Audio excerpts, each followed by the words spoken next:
Hi there, this is Benjamin Portnoy, founder of the voiceover training company VoiceoverPal, and I am on the line here with my new friend Rick Gordon, founder of eLearningVoices.com and CommercialVoices.com. Rick, why don't you tell us how you got started? I started out, Ben, as a DJ at private radio stations, working in various small and large markets here in Canada. And I really took a liking to radio commercials. I really had a lot of fun on the air as well, but I specifically really liked radio commercials. And I always had an interest in being a radio station owner, and I accomplished that in 1985. And along the way, I worked in various positions in radio, including programming, promotion, and of course, sales. And that's how that came together. That's great. And more recently, you started two websites, eLearningVoices.com and CommercialVoices.com. So tell us a little bit about that. Sure, love to. I, like many voiceover talents, started out with my own website, and I soon realized that one-on-one promotion was not getting me anywhere. So I decided that I should join a group for more exposure. And I joined V123 way back when they started. And after 200 auditions and no jobs, I looked into starting my own group. My first site was voicesinternational.com, which worked out nicely. I learned a lot of the ropes. And then one evening, while searching for a better domain, I found commercialvoices.com. That was back in the year 2000. Then, with the help of colleagues for something new, we started eLearningVoices.com. Harlan Hogan was an original founder with me on eLearning Voices. That was in 2007. My mandate for both of my professional websites, commercialvoices.com and eLearningVoices.com, is not to gather hundreds of members. As a matter of fact, I have a limit of 50 North American English-speaking members on eLearningVoices.com. Personally, I would like to get some VO work for myself. So I just want to associate with professionals in the industry and give my clients quality talent to choose from. The fees charged on my websites are spent on website maintenance and rebuilds from time to time. In the last 3 months, we rebuilt all three websites, including rickgordon.ca with WordPress, and that doesn't come exactly too cheap. And I currently, the rest of the money is used generally for promotion. I'm currently using Facebook and LinkedIn for website promotion. Great. So we're talking about promotion. Before we get into that, let's talk about new voice talent, because obviously this market is, we're seeing more and more, it's easy for somebody to go buy a microphone and call themselves a voice talent. But what are some of the big mistakes you see of people just coming into the market? You know, it's so funny that you worded it that way. I worded it another way, but it's exactly the same thing. Everybody with $300 and a Radio Shack is a voice talent. Does Radio Shack exist anymore? Not up here. It's called The Source now. But anyways, you get the idea. Yeah. I mentioned that to a colleague the other day, and he said, actually, it's way less than $300, Rick. So That's what it is. Voice talents have really high expectations, not realizing the amount of work it takes to get noticed and in demand. It's a tough world. There are thousands of competitors looking for any kind of voiceover project. Trying to earn a reasonable fee is also a huge chore. I'm sure you guys are all aware of Fiverr.com. There's always someone who'll record the project for beer money, or I call them a weekend warrior, not making it a full-time effort. And they're chopping prices, of course. It's a big job, a really big job to promote yourself to your target market. And I'm sure you know that personally from your business as well. Sure, absolutely. So people coming in thinking that they can just get into it right away without much work, they'll just plug in their USB microphone, and within a week they'll be getting $1,000 gigs with top Fortune 500 companies. It's that easy, right? That easy, no problem. You could do it in your sleep. Everyone can talk, right? So they can all do this. Yeah. So when it comes to marketing, for serious contenders, people who really take this seriously and want to do voiceover as a vocation, as a profession, well, when it comes to marketing, what are 2 or 3 things that are absolutely essential in your mind? Firstly, get an experienced producer to create your demo. It's very rare that a voice talent can do justice to their own recording. A producer will hear things that you have never thought of, and he or she will advise you on which genre you should direct your talents. Yeah, I know it's not cheap, but you do want to make a great first impression, right? Then send an email or make a phone call to your target market if possible. And of course, prior to that, determine what your target market is. You can't be the end all to everything. Sure. It's impossible. Absolutely. So try and choose a market that uses a lot of voiceovers, such as car dealers. They're always looking for deals, and repetitive projects with them, no problem. E-learning course creation companies, even recording audiobooks if you'd like to do a lot of practice. There's not a lot of money in it, but there's a lot of practice in it. Right. And always contact your market by phone or email and ask if you may send them a demo. Otherwise, it's considered spam. Then establish a rate sheet. If anyone is interested in you, their first question will be, what does it cost? Next, get yourself a professional website. Very few voice talents are taken seriously without one. There are 3 simple areas that you must address on your website. Actually, there are 4. Answer these 4 questions. What do you sound like? So you put up a demo, or put up a few demos, or put up a compilation of e-learning, narration, commercial, telephony, whatever you'd like. What is your name? How can I contact you? Why should I hire you? Everything else is promotion. Sell yourself. You can put up answers to questions that you know you will get, such as, when can you deliver? What is your guarantee? Do you have more audio samples I can hear? Where are you located? How long have you been doing this? Goes on and on and on. That's good. That's really good. And sometimes that's tough to condense into a website that's just easy to consume as a reader. So if you had to put together a bio or something like that really boils it down for people, is there a quick way to do all of that? Because voice talent buyers are busy people. So what's how many words do you suggest? What's the easiest way? It's got to be a commercial. It's got to be a commercial about you. Beautiful way to start off is, why should I hire you? Why should you hire me? Let me tell you why you should hire me. I've got 15 years experience, 20 years, 30 years, 10 years, 5 years in this business. I have a dozen clients that are using me for repeat business, and I'll be happy to give you their names. They're listed on the bottom of my website. I can deliver almost overnight. I guarantee my work that if I ever make a mistake, there's no charge for it. If at any time you make a mistake, if they're small mistakes, there's no charge for that either.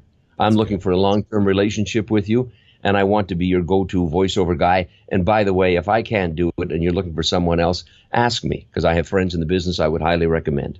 Something like that. That's great. So really allaying people's fears right from the beginning, saying that you're easy to work with, you're reliable, you're trustworthy. That's right.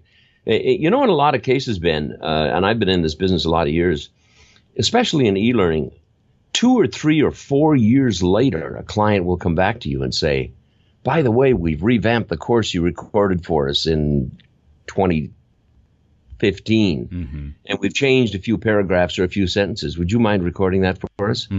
Your answer should be yes, and your answer should be no charge, unless it's a big effort. We've changed 15 pages, okay. But things like that, you've got to be remembered. You've got to be the go-to guy. And, if you put yourself in their shoes, think about it.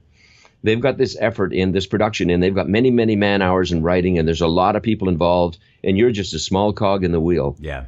And if you don't help them, they're going to have to put in a voice that they try and sound like you. And, of course, they're not going to be able to achieve that. Right. And their product is going to look like garbage.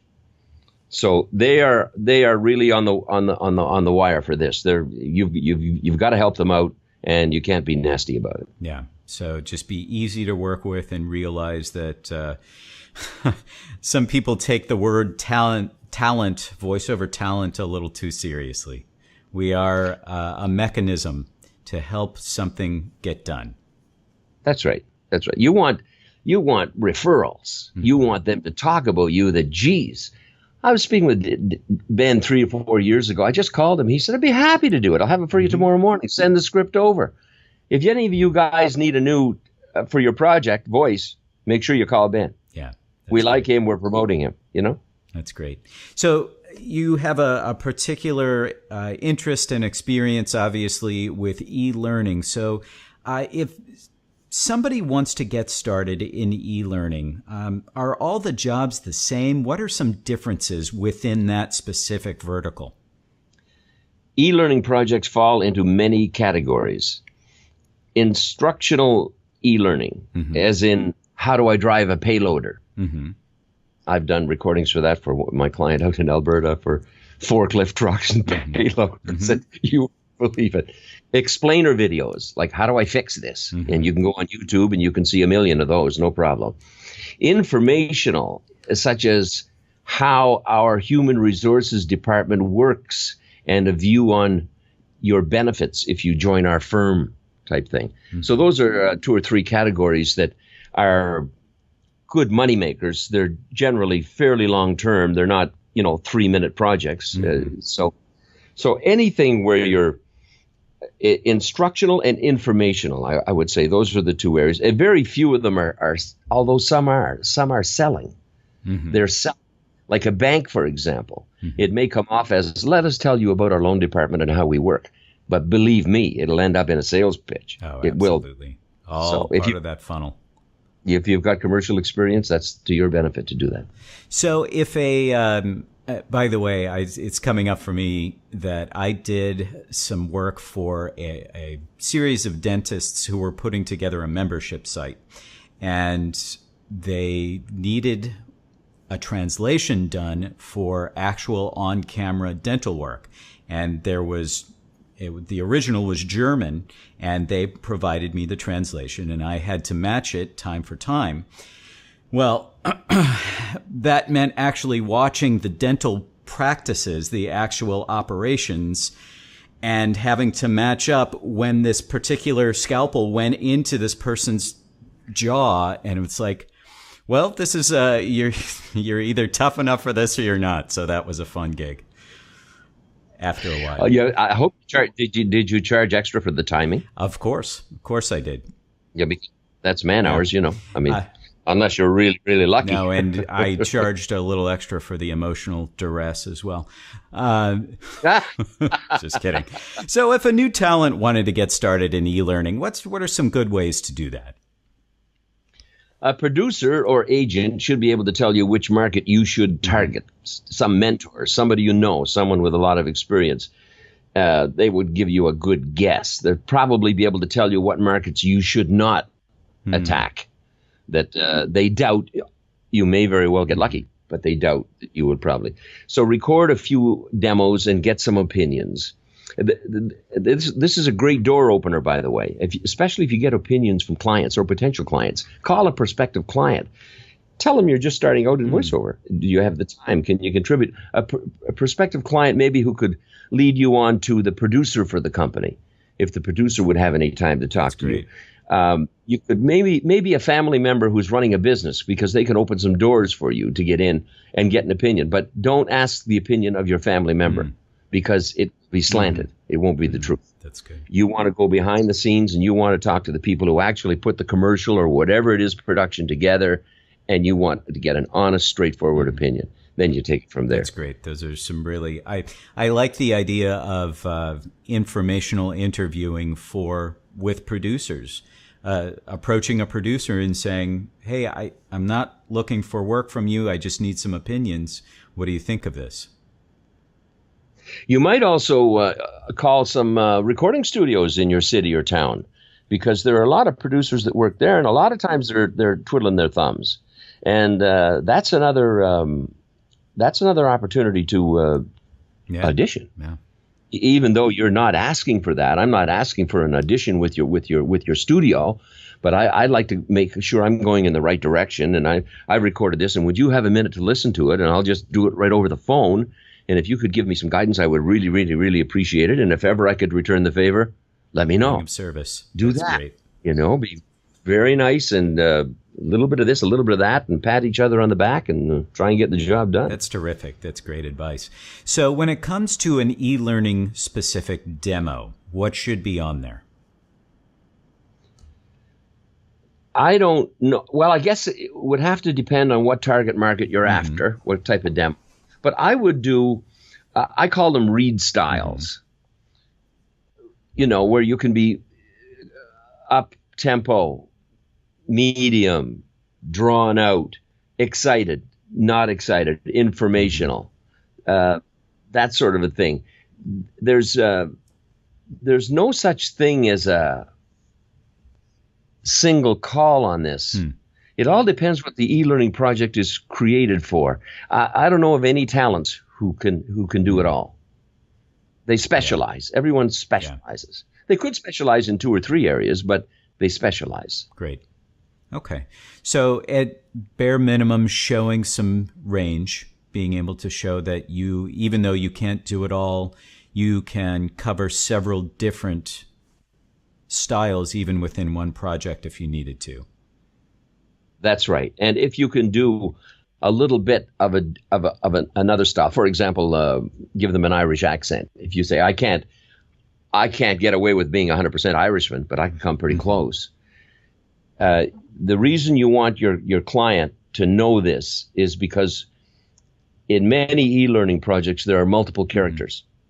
And they may have one character who pops his head in the door and said, what are you up to today, mate? And he wants it with an Irish accent, and that's all he wants.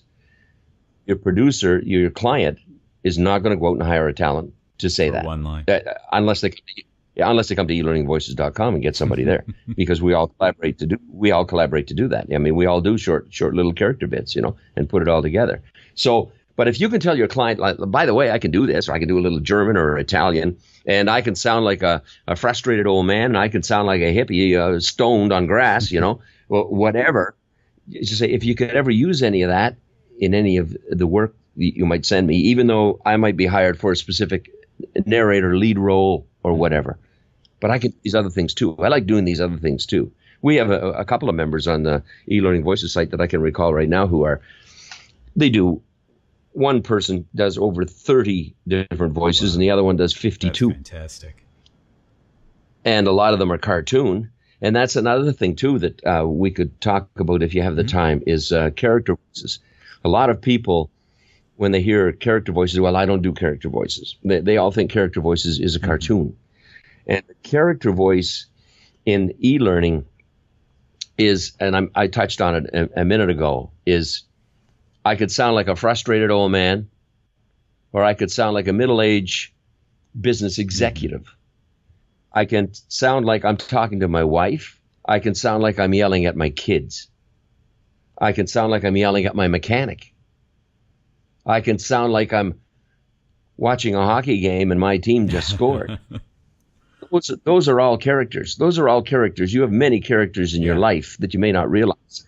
But you can do those things because you could take the same script just for the sake of pronouncing words and read it to your wife in bed and then read it to her across the kitchen table in the morning. They're going to sound a little different. You get me? In addition to that, let's say what advice do you have for developing some of those characters even within the e-learning space? Listening, obviously. You've got come up with the idea or the read style or the voice style or the person. Picture a person and say, well, if I was a coal miner and I come home from work and all I want to do is relax and have a beer, how would I sound? So if I just from the pizza joint and I'm ready to go get my stomach pumped out, how would I sound? So really getting into the character, understanding the character and its motivations. Absolutely, absolutely, absolutely. We have people that sound like a black woman in New York City, and it's 100 degrees, and her 3 kids have been bugging her all day, and on top of that, she's sick and she's broke. Now read that script. I mean, that's a little over the top, I suppose, but you get the idea. I come from a marketing background as well, and what you're describing is understanding an avatar, really understanding not just who that person is or just their demographics, but what's going on, what is the fringe of their life that's affecting them on a daily basis. How does it color their emotions? How does it color their subtleties of how they exist in the world? And when you really know all that, you can understand it better. We have many clients who send us pictures of the character. And these are cartoon pictures. They're just hand-drawn. Just to give us an idea, just to look at it. Oh, okay. That's a white woman about 40 years old. Her hair is not done too well, and she's not wearing very expensive clothing. And she looks a little bit beat, How should I sound, That's terrific. Very good stuff, Rick. Thank you very much. A couple more questions. Sure. What's some final advice on top of all this that you'd have for new voiceover talents who are just getting into the game?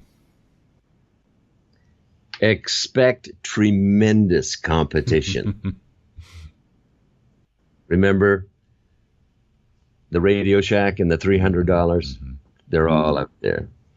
When you do get a client, never let them go. Do everything you can to keep them. Oftentimes, clients will come back to the same voiceover talent as long as the quality and the service is there. Never doubt that one small project cannot lead to long-term relationships with many facets and many projects, because these instructional designers, these project leaders in e-learning, they like to deal with people who have done a good job that they can relate to, communicate to, haven't had any problems with, can guarantee the work. They like that. They'll bring that sample of a project to another client. Say, we use Ben, we use Rick, we use Judy for this, and here's how they sounded. The client's, well, everybody's happy with that. How does the company like it? How long have they been running it? Fine. Okay, we'll go with them. So then you've got a chance. That doesn't mean you have the job, but you've got a chance, because you still have to audition. And if you're talking to a bunch of young guys learning how to drive a mining truck, you're going to talk to them differently than if you're talking to a bunch of scientists and explaining how your dental procedure that works. You're going to be slow and meticulous and thorough, and you're going to be right on, and you're going to be looking up your words too and making sure you try and get them right the first time. And that can be a challenge if you're trying to do that on your own as well, because I've had pronunciations come up where it's like, look it up and you have 4 different versions of how to pronounce it. So you really do have to do your homework and make sure before you read you get it right. Yeah, you'll have to ask your client which way they want it. And what I've often done is record it both ways. If there's 2 or maybe 3 ways, record that sentence the 2 or 3 different ways and leave it there, depending on your client, and they'll edit it out. Yeah. Their own editors will do. Usually they're editors, unless they want you to do all the work. Then they say, okay, I like version number 2. Then you have to go in and edit and send it back to them. But usually they'll do it. All right. Well, this has been terrific, and I've actually learned quite a bit. So I appreciate your time so much. Because I know you're busy making your own wine up there. So it's a busy guy. Yeah, at times it's busy, Ben. It's feast or famine, Of course. So give us the best way to either explore and or get in touch with either of your companies, eLearningVoices.com and CommercialVoices.com. The contact has my home address on it, phone number, mailing address. Put it in Google Earth and you see a picture of my house.